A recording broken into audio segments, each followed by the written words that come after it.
High school recruiting rankings are very temperamental. One year the analysts nail it and rank Anthony Davis as the top prospect in the class, and other years that top prospect is Skal Labissiere. Some years this dichotomy presents itself within the same recruiting cycle, like in 2019 when the race for number 1 was a battle between James Wiseman and Anthony Edwards. Overall though, when it comes to that top spot at least, there is some predictive value. Per 27 Sports' composite rankings that go all the way back to 2003, that number 1 spot in the country has produced 4 All-Stars and 17 top 10 draft picks, including 6 number 1 overall selections, and the group as a whole is headlined by guys like LeBron James, Dwight Howard, the aforementioned Anthony Davis, and Chet Holmgren. It's with this in mind that we now await another former number 1 overall recruit as the 2024 NBA draft approaches. And this one might be the most confusing evaluation yet.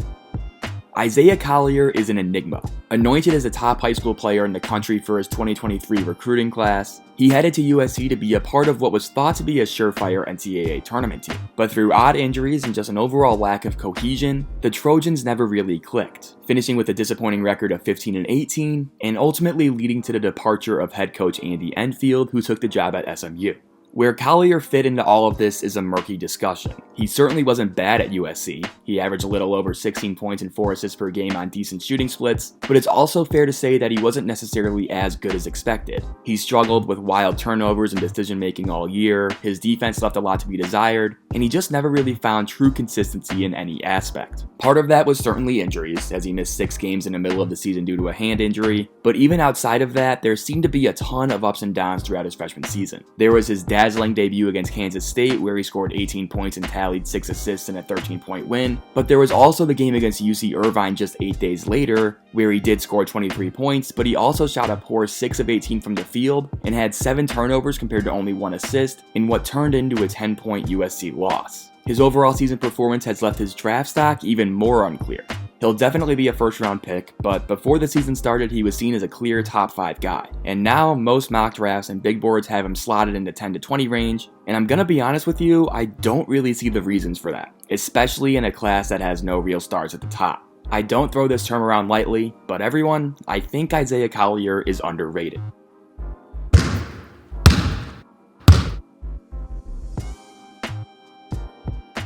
As I mentioned earlier, when I was doing my initial research for Isaiah Collier, I sniffed around various mock drafts and big boards and found that very few had him inside the top 10, let alone the top 5 like he was in the preseason. And honestly, that surprised me. As previously noted, Collier was the number 1 player in the country coming out of high school. He thrived as a passer and playmaker, he got downhill on drives with great frequency, and he had the frame to hold up as a lead guard on both ends. In 8 EYBL games during the 2022 summer, Collier averaged close to 18.5 points and a circuit-leading 6.3 assists per game while also hitting 39% of his threes on 33 total attempts, before having that impressive run of play cut short by a knee injury. Collier followed that effort up with a tremendous senior season that saw him earn Mr. Georgia basketball honors and an appearance in the Georgia State title game as a member of Wheeler High School, and a lot of what made him successful there actually translated to USC. For starters, Collier's ability to consistently get downhill and draw on the defense is incredible.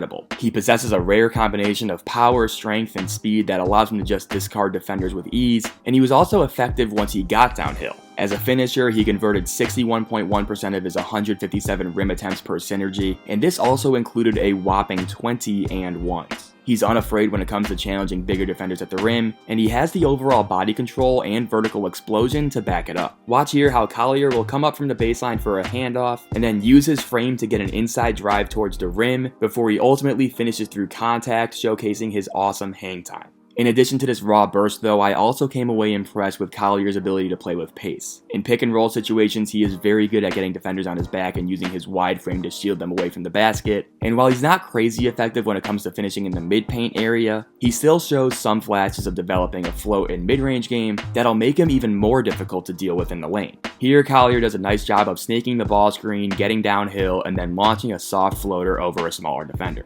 And here's a similar ball screen action where instead of Collier getting downhill, he'll just tell Caleb Love to get off him and knock down the mid-range jumper.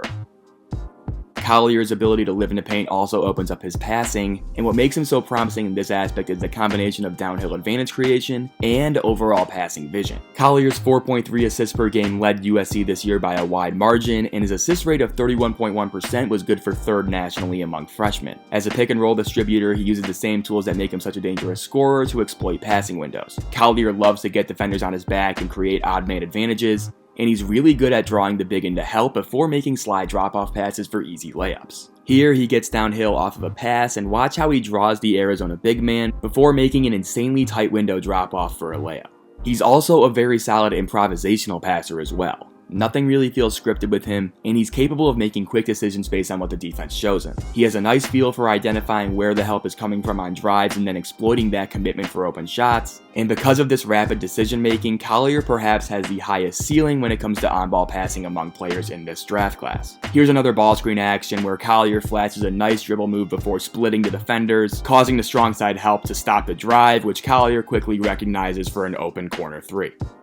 Now, it is important to note that while Collier did average a very solid 4.3 assists per game at USC, that also came with over 3 turnovers a game as well. And this is where most scouts have concerns about him in the NBA. I mentioned that I'm a fan of Collier's quick decision making because I think he has rare processing speed as a passer. The other side of this though is that Collier too often went too fast for his own good. He'd force passes that weren't there, he'd get caught driving without a plan too often, and for every risky pass that did work, there was also another one that didn't.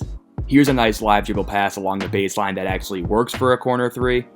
And here's a bad live dribble pass along the baseline that ends up in a turnover.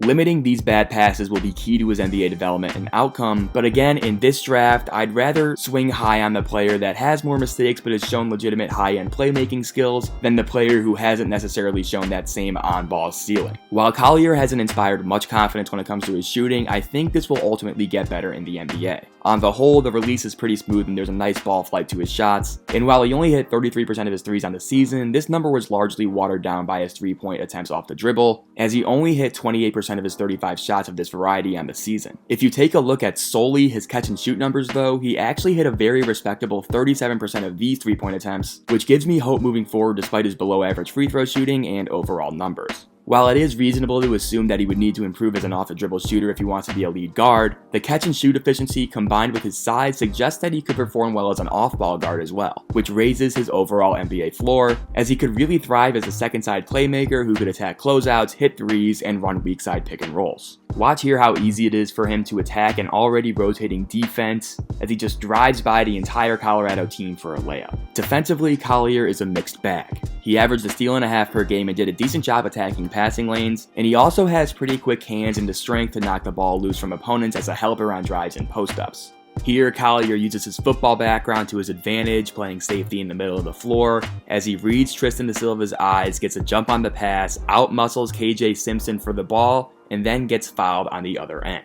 On the other hand though, you'd like to see him be a bit quicker on the ball when it comes to cutting off drives and getting around screens, but generally I think he did a decent job when it came to effort, and his strong frame might make him a bit more versatile on that end than people think. He's far from a lockdown defender, but I don't think he's bad enough on that end to the point where it should affect his draft stock. So, Isaiah Collier has become one of the more polarizing prospects in this year's draft. From being the #1 overall recruit in high school to going through a disappointing season at USC, his draft stock has certainly wavered quite a bit, to the point where he's almost being forgotten when it comes to names at the top of the draft. But after going through his tape and looking at his season in totality, I think forgetting about Collier would be a huge mistake. Sure, his team didn't win a whole lot, and he does have some very clear shortcomings as a prospect, but in a draft where no one really seems like a sure thing, I don't think you'll find a player with more realistic star upside than Isaiah Collier. Thanks so much for watching, and give me your thoughts below.